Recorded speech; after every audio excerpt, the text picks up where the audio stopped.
Hey guys, this is John. I'm playing mwb19 in the 15-minute pool in ICC. Let's play d4 in this game. Just going to check this player's stats. Peak rating of 2214, about 156 games played, 2-to-1 win to loss ratio. We'll play a mainline d4 opening and see what they have in store. Hope you guys are having a good Sunday, good end to the weekend. Let's play knight c3, inviting a Nimzo-Indian. I'm at my peak rating right now. And if I win this, I'd likely go over 2370, so that would be nice. I'll play queen c2. This is the move I usually play against the Nimzo. I've tried everything under the sun against the Nimzo, and this is like the only move that I get decent results with, it seems. That's kind of an exaggeration, but like e3, even though it's a main line, I've never really done too well with.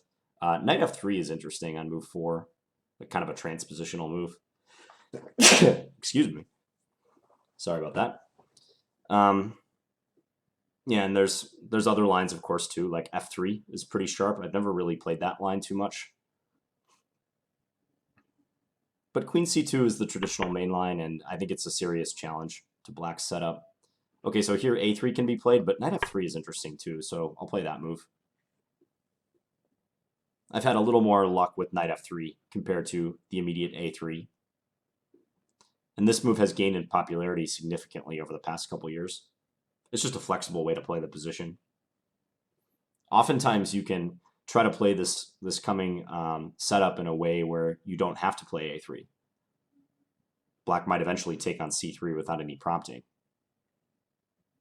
So, for instance, if like b6 is played right now, it's possible for white to play something like g3, bishop b7, bishop g2, followed by castling, and then the bishop will look kind of silly here because it won't be pinning anything.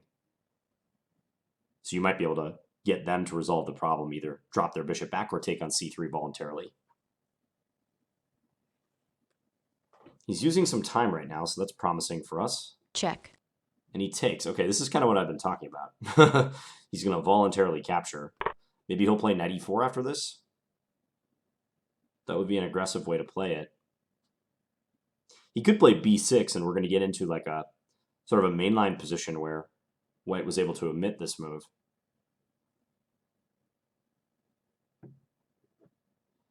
He's playing rather slowly, so he might be a little uncertain about how to handle it. Yeah, he does play b6. Okay. Let's play bishop g5 and pin. I don't think this loss of tempo is that bad for Black because it's a slower position. There's not even a direct clash of pawns or anything. But it is nice to have prioritized a developing move like knight f3 instead of simply a3. So we'll play e3. I'm going to do my level best to stay out of time pressure this game. That's right.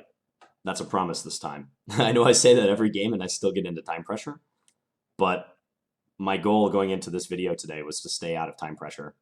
And with a roughly 2-minute advantage, I think I should be able to achieve that. So d6.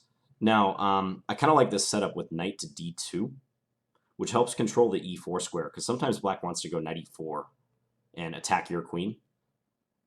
I don't know if I have to do it right now, though, is the thing.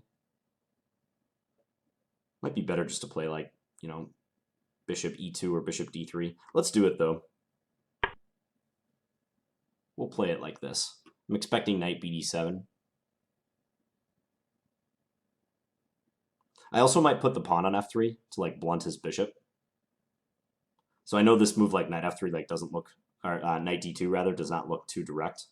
But it is useful, trust me. Like I said, helps control the e4 square, might allow the f-pawn to come up. So the thing is, if knight bd7, like, can I get away with playing bishop e2, bishop takes g2, rook g1? Because that's kind of a key question. I don't know if I want to give up that pawn, so maybe I'll play f3 first. Yeah, let's just go f3. In the interests of quick decisions and staying out of time pressure, we're playing f3.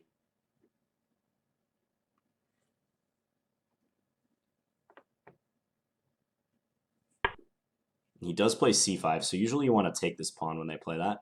So I'll do that. Most of the time they take with the b pawn. I actually think it's slightly more accurate for black to play rook c8 and only then c5, because it gives them the extra option of taking with the rook on c5, which would attack this bishop on g5. I had a game from the Millionaire Chess Tournament in Las Vegas back in October, and I played Grandmaster Magami from Iran, and that's how he played it. So he played rook c8 and only then c5. We were discussing the line afterwards, and he also agreed that that's probably the way to go in this variation.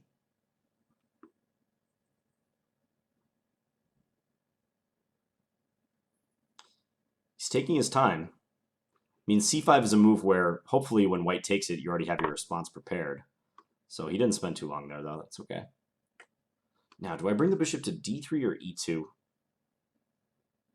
Kind of forgotten. It might be d3, actually. d3 trying to come back to c2? Is that right? Could be, actually.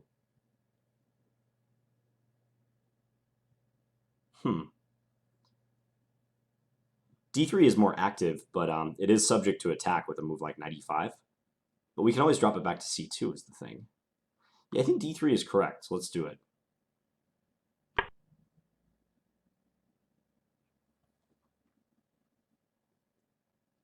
Also, if bishop e2 had been played, I wonder if he could do something like knight e4 coming up. Idea being bishop takes d8, knight takes c3 would hit that bishop on e2. So at least this way we stay out of that. Okay, he's playing h6. I think we can just do this. h6 is useful. It's a tempo move for him, and he creates luft for his king.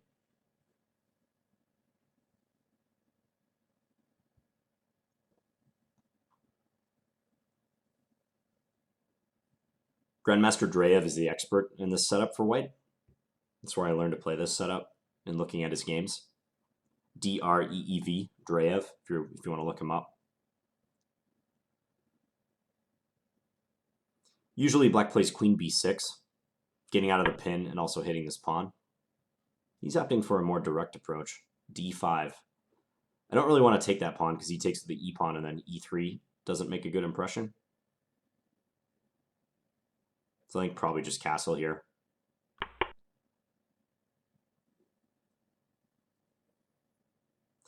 In most of the games I've seen, black does not play d5. They try to maintain that pawn on d6.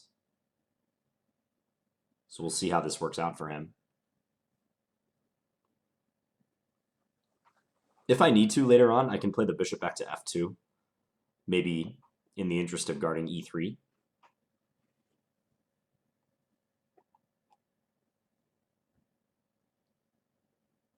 I kind of still think he should play queen to b6. Maybe then I'll play rook a to c1. Perhaps trying at some point to take on d5 and attack the c5 pawn. Plays a5.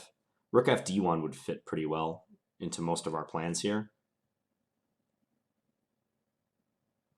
Rook f d1, I wonder if he can do knight e4 though. That move I had mentioned before. Let's see. Rook f d1, knight e4. If bishop takes d8, then knight takes c3, hitting the rook. So let's say rook f d1, knight e4, knight takes e4, queen takes h4. Let's say c takes d5. That could be some sort of advantage. E takes d5, knight d6, hitting the bishop. If the bishop moves, then maybe knight f5. Might not be much, though. Maybe like bishop f2 is just a better move right now.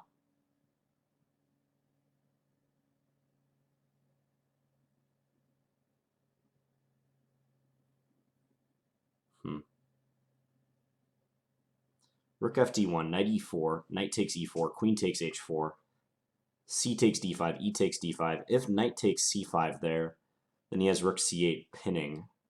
I don't see a good remedy to that. Yeah, let's play... Let's play the bishop back to f2. I probably won't be able to extract much more value from this pin on the knight on f6, so we'll play it like this. Let's bring the rook over. Usually they advance a4. You play rook a b1.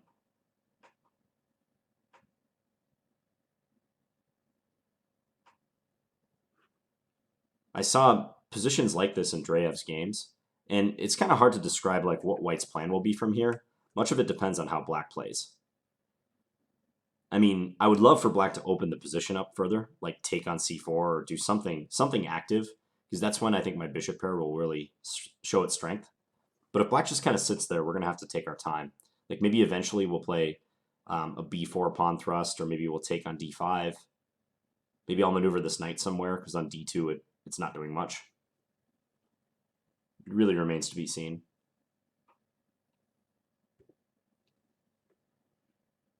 I'm liking this ticking clock, though.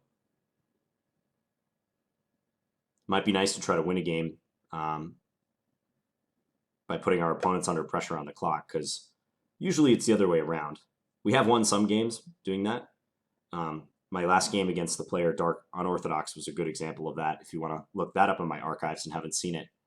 But most of the time, I'm the one who's down like a few minutes, trying to play catch up and equalize the time situation.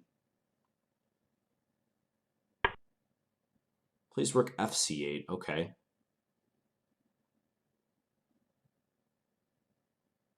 Let's play rook ab1. Quick decision. Just line up our rook with his queen. It also frees my queen up from the defense of the b pawn.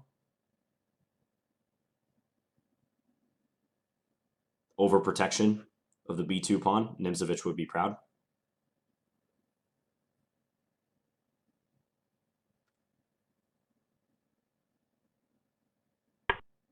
Plays queen b4, offering a trade. I probably don't want to take. So queen c2. If I take, he gets to take with, I think, the a or the c pawn is decent. Probably the a pawn. He'd be hitting a2. Yeah, let's play the queen back to c2. Maybe I can force him out with a3. He can play knight e5, but I'll just drop back to e2 or f1. And c4 is well guarded.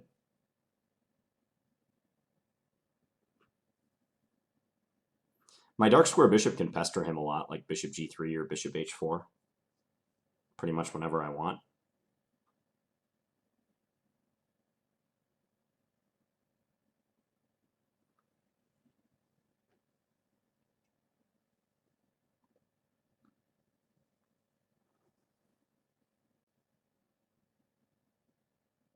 It's an interesting dynamic because like every move he's taking like 30 seconds, so it doesn't really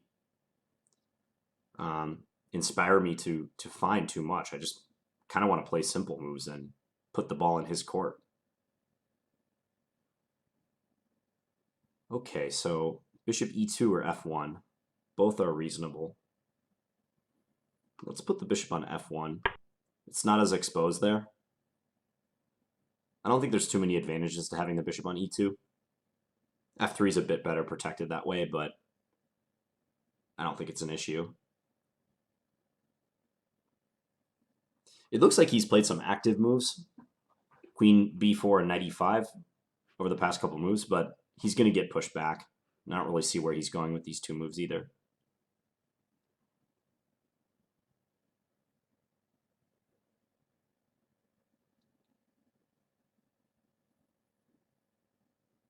Yeah, it's like every move he's burning at least 20, 30 seconds. And not a whole lot has happened. So I'm going to see if I can force this downward still. Okay, so he's applying a lot of pressure to c4. If I take, he can take f1. I could play a3 to kick the queen back. It's certainly possible. Bishop g3 maybe soon could be played to try to force this knight to a decision. I could just defend c4 like we're dc1 right now. I think a3 might be okay, though.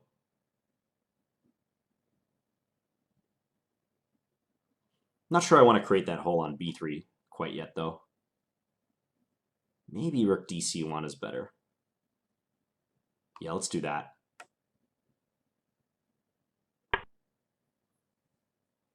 Reinforcing the c4 point even further.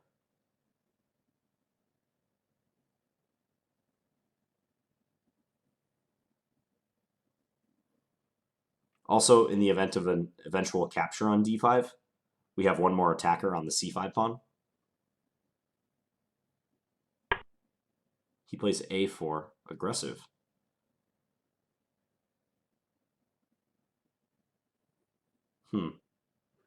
So if a3, where are you going with your queen? a5 or b4? One of the two.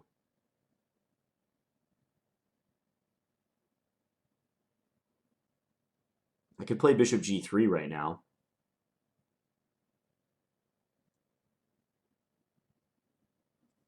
a3 seems natural, though. Maybe a3, and if queen b6, queen c3. Or if a3, queen a5. That could be a little tougher of a decision.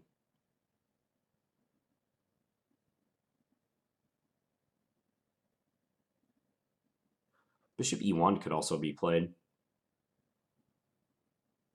I somehow like the look of bishop e1. It x-rays his queen pretty nicely. Yeah, let's do it. So lining up the bishop with the queen. That might make him think twice about playing queen a5. He might just go back to b6. If, say, queen b6, maybe bishop g3, pester the knight.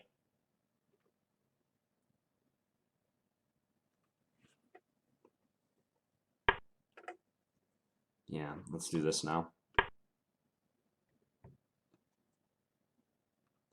If I can get him to play knight fd7, I think that's helpful. It also might make it more likely for me to take on d5 when his knight can't take back. Okay, so he drops that knight back. Maybe now take on d5. Do we want to transform the position?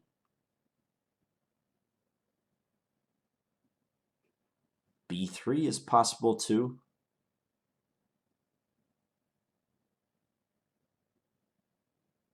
So if I take d5, he can take with a pawn. Can I take a4 right now? What about that move? Queen takes a4, bishop takes c4. Let's say knight takes c4. And then if d takes c4, I have queen takes c4 guarding a2. So that looks good. So if queen takes a4, bishop takes c4, knight takes c4, rook takes a4, I have knight takes b6. That line I'm not sure about, though. Knight takes b6, he'll be attacking a2. I don't know if I really have much there.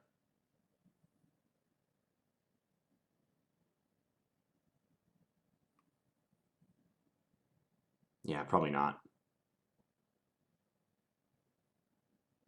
I do have the two bishops against the two knights, but I'm seeing him playing like c4 soon. Might not be anything. Okay, I'm going to keep maneuvering. Bishop f2 now. So I played bishop to e1 to g3 and then to f2. Part of the reason I'm playing this is so that if he plays like knight back to e5, maybe I can go queen to c3 without having to worry about d4.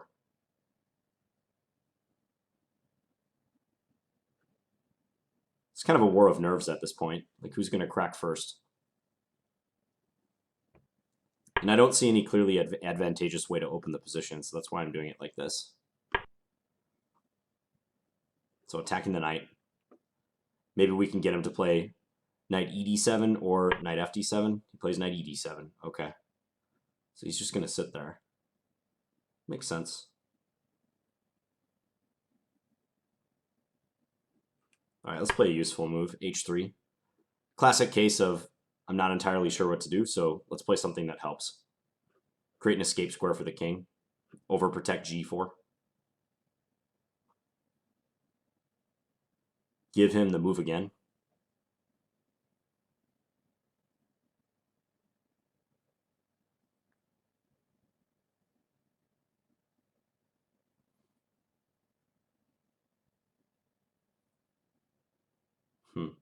Wonder if there's a way I can play queen c2 and attack a4 and try to improve on that line with like knight e5, queen takes a4, bishop takes c4.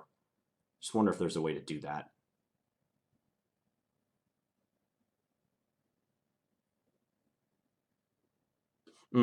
I was looking at that line though with this knight on d7, not e5. So that'll be tough to pull off because I think if ever this queen leaves c3, he's going to jump right back to e5.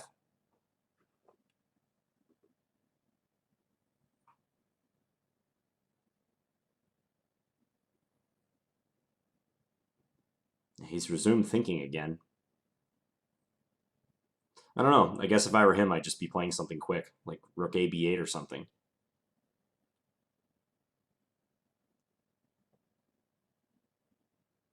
There's probably 10 different moves he could play here that don't change the evaluation of the position too much. So is it really worth spending like 45 seconds to play one of those moves? I don't think you're going to be able to choose like exactly the best move, so you should just go with something. Rook a b8, you know, like maybe even move like king f8, get the king a little bit closer to the center.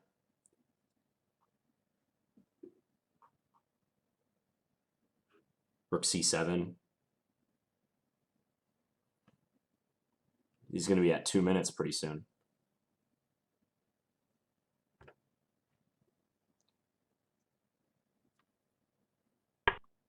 Yeah, rook a b8.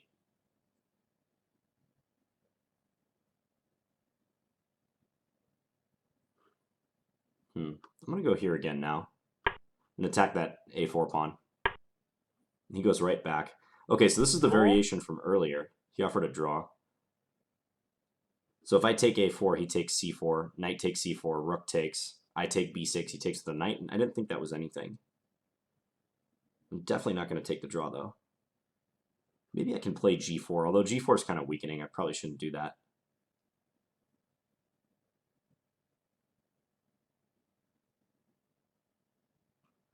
b3. Is it high time to play b3 yet? b3, a takes b3, rook takes b3, queen a5. Let's say we double the rooks up. a2 could be vulnerable, though. How to keep probing him here?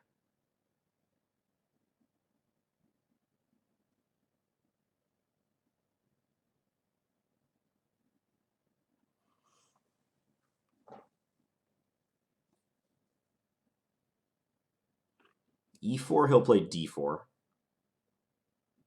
There's nothing doing there. Can I get my knight anywhere? Doesn't really look like it.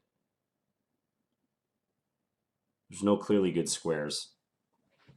I could play bishop e2 and maybe knight to f1, but he'll jump on us with knight e5.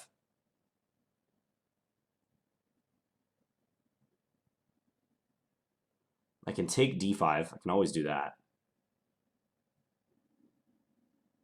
If I take d5, he takes with his e-pawn. Let's say bishop takes a6. That's really nothing, though.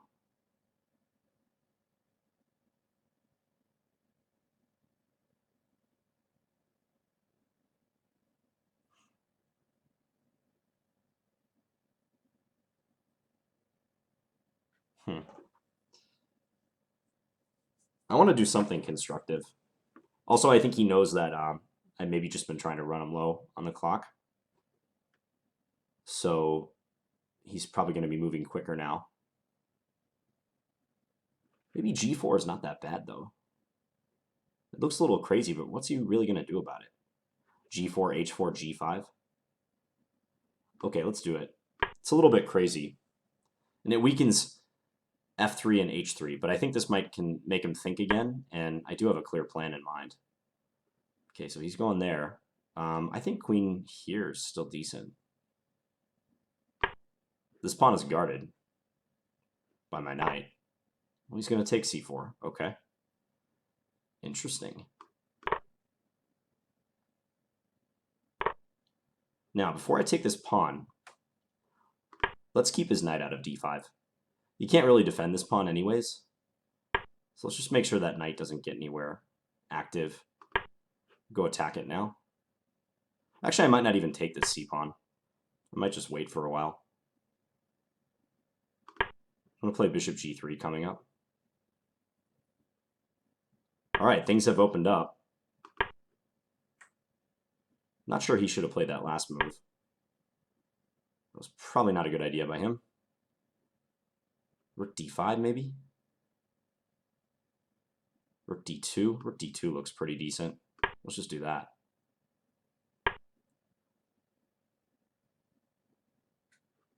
Let's take here a check.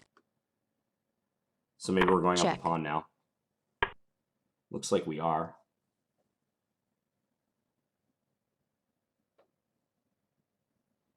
He's moving fast. Okay, we can take a4. That's how we win the pawn. But also doubling knight b6, queen f5 looks pretty good.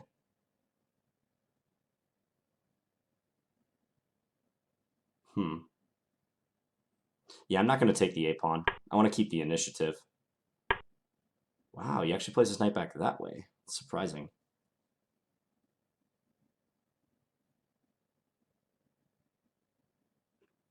Okay, let's advance this pawn. Maybe g5 break up his position. b2 is defended, so no worries there.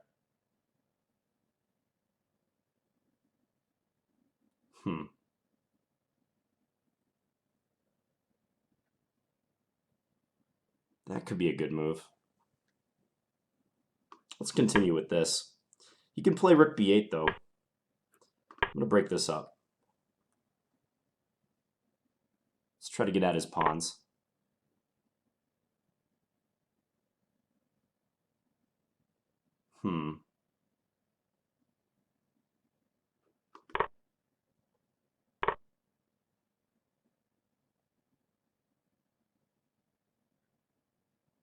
Maybe move our king now.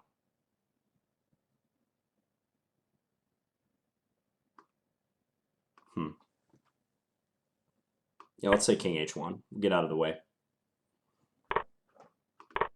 He's going to advance his c4 pawn now. Yeah. Let's try to get a handle on that.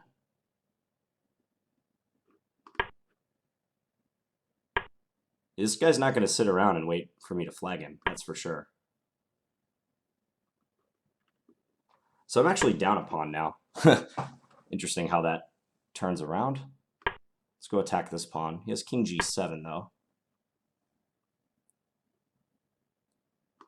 I'd say he's playing pretty well.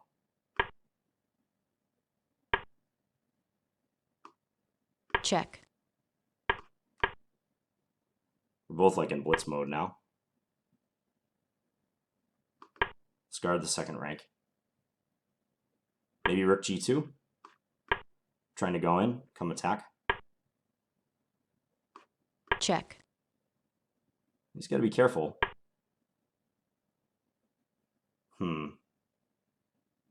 So do we, though.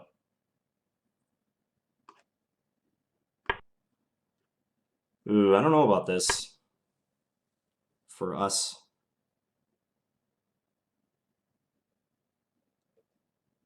Because the c-pawn push is coming.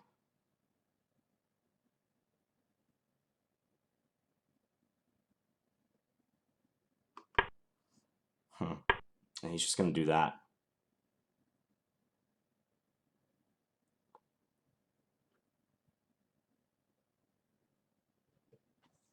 This is tough. Rook d2.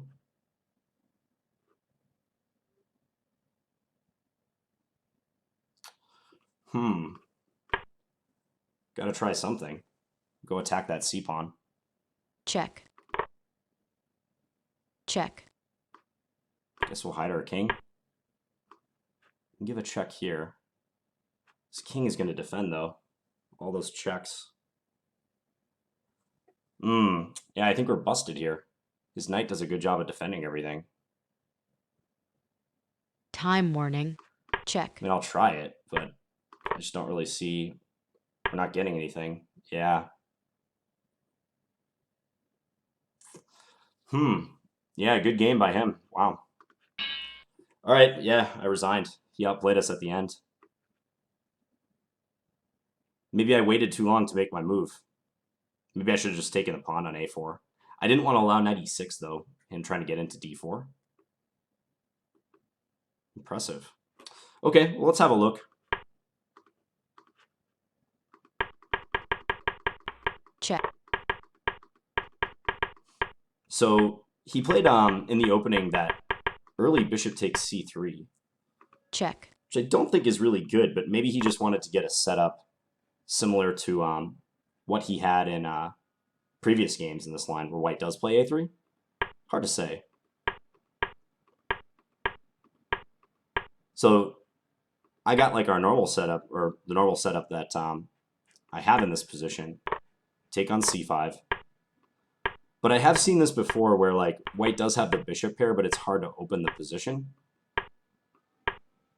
But for a while, it was really looking good. Strange play, because I mean, it seemed like he was very hesitant until the last like 2 minutes of the game. Who knows? He's kind of like lulling me to sleep. Just trying to pick out some instructive points from things that I may not have said during the game, but really it was pretty static, like up until halfway through the middle game, practically. I mean, roundabout here, c4 is well guarded. Like he can never really take favorably there, unless like he was clearly getting some counterplay in doing so, because otherwise he'd just be isolating his c pawns. So he wants to wait for me to take on d5, so he has like hanging pawns rather than purely an isolated c pawn. And I just noticed that he was taking like 30 to 45 seconds like every time he would make a move, but I couldn't really do much myself. So h3, and I think probably the turning point was when I finally went for g4. Okay, so roundabout here, like the line that I had mentioned was queen takes a4, bishop takes c4, knight takes c4, rook takes a4, knight takes b6, but I just didn't really see it leading to anything after knight takes b6. I have the two bishops, but the position is not opened up enough for them to be relevant, and he's attacking on a2. a3, the computer thinks I'm slightly better here, but I don't really see my pawns being mobile enough to do much. G4. I had a feeling when I played this that this could be dubious, but it seemed interesting to go h4 and g5. I could have waited around longer, but I don't know. Knight e5. He played knight takes c4. And then e4. I think this was a good move. I liked e4, because if I take right away, his knight can get into d5. And I didn't think that was as good. Like, say, take, knight e5. And now if ever e4, he could get into f4, for instance. So I think e4, like in-between move, before deciding if we want to take on c4 is good. Restrict his knight. Here, rook d1. Yeah, again, if I take too quickly on c4, he can take and maybe get knight e5 in after I take with my queen. So rook d1, king g2. I think this is a good safe move to prepare bishop g3. Yeah, and then he did that, which kind of invites bishop g3. e5, rook d2. Looks like I've been playing this pretty well. I mean, my edge is going up. Yeah, and here I think I should have just settled for queen takes a4. I really didn't want to lose the initiative, though.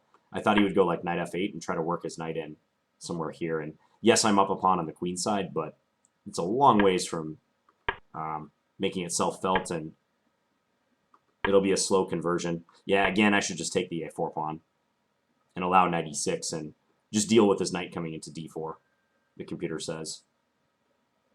So let's say queen takes a4, knight e6, queen c4, knight d4, rook c1. And I guess slowly I can like maybe go attack this knight. He does have some decent compensation, though, because his knight is clearly better than my bishop now. So with h4, I was trying to distract him a little bit. Rook b4. He started playing very strong now. At least that's the way it felt to me. Okay, here rook d4 could have been better. That's a nice move, actually. Rook d4. I didn't see that. Take, pawn takes. Now, that cuts off my coordination between queen and rook, so maybe he can get his queen in. Rook takes d4, knight e6. Rook takes d4 is possible because of the pin. And if queen c2, there's rook d2. But knight e6. Rook here, take, rook takes, knight e6 is a very nice resource. Adding another attacker. And here if I take on e6, then queen c2 is working because I don't have rook d2 to block. And he'll just take my rook next move.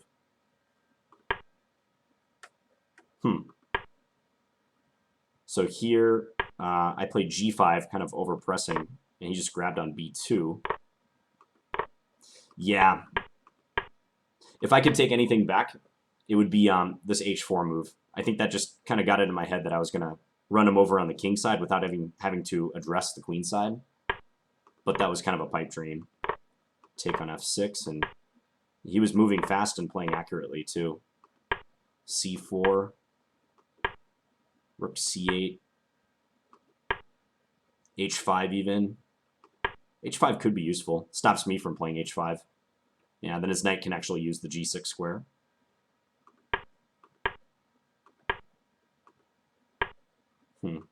King g7.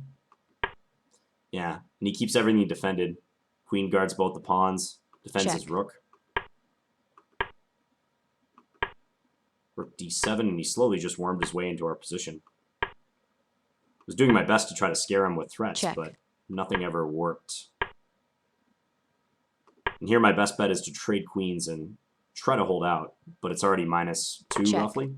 Take, rook c2.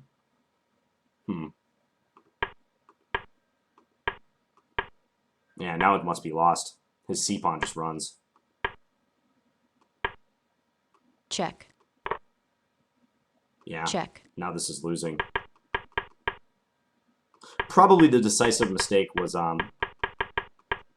back a little bit further. g5, I bet. Move 40 here. Like, h4 itself was kind of the faulty plan, but I really put all my eggs into one basket with g5 and giving up the b2 pawn. So it wasn't too late to play a move like bishop f2 and counterattack his c-pawn. Okay. Yeah, I was hesitant to move this bishop from g3 because of knight e6. I didn't like the knight potentially coming in here. But I might just have to allow that knight to come to a decent square. I think I was trying to control the knight's prospects too much.